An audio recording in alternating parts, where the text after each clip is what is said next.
Eliot had been on the road for hours, chasing deadlines, miles, and the faint illusion that life made sense when you could tick boxes and collect paychecks.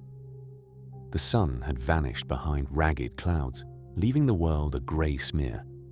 That's when he saw the inn, a lone silhouette on the edge of the road, its weathered sign swaying with the wind. He shouldn't have stopped. His instincts screamed it, but exhaustion and the faint pull of something inexplicable drew him in. The inn was quiet. Too quiet. No laughter, no clinking of dishes, no life beyond the door. The bell rang sharply as he entered, announcing his presence. A woman appeared behind the desk. Her skin was pale, her eyes too dark for comfort, her smile thin and knowing. "Welcome," she said. Her voice was soft, almost like it was meant to linger in the air long after she spoke. "We don't get many guests these days." "Just passing through," Eliot replied, trying to sound casual. "Any rooms available?" She nodded and handed him a brass key. "Room 7, she said. "The last one. Be warned. Some say the rooms. Remember. And sometimes they want to keep what they remember." Eliot laughed. "Rooms don't remember." "They do," she whispered, her gaze lingering on him.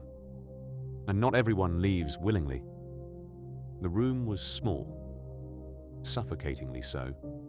The furniture leaned in, shadows stretched longer than they should, and the air carried the faint metallic scent of iron. He shrugged it off as tiredness. Sleep was all he needed, but the room was alive.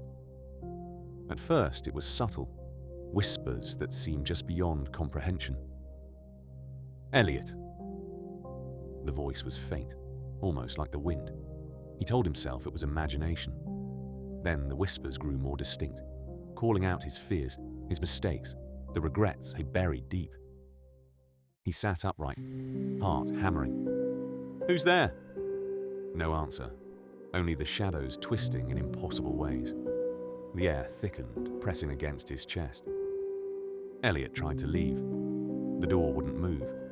The key in his hand felt impossibly heavy. The voices became relentless.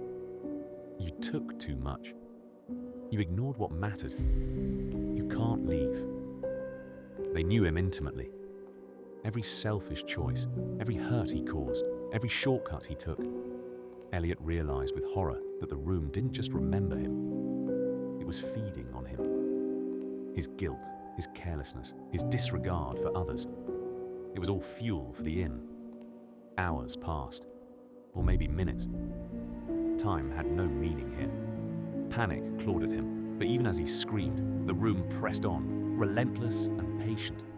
And then, through the darkness, Eliot saw something he hadn't noticed before. A small, cracked mirror. In it, he didn't just see himself. He saw the people he had hurt, the opportunities he had ignored, the life he had been given and wasted. Each face whispered a silent plea, each shadow a reminder. Life is not a ledger, and choices always matter. Eliot fell to his knees. I understand, he whispered. "I see now." The room paused. The air shifted. For the first time, the shadows softened, the whispers slowed, and the door creaked open. Eliot ran, not daring to look back. When he returned years later, the inn had vanished. Locals said there had never been an inn there at all. But Eliot remembered the musty air, the whispers, the way the walls had forced him to confront himself. He never took life for granted again. Every choice, every word, every act, he carried them with care. And in that, he realized the inn's lesson. You cannot escape the consequences of indifference, neglect, or selfishness. Life will always find a way to make you see what truly matters before it's too late.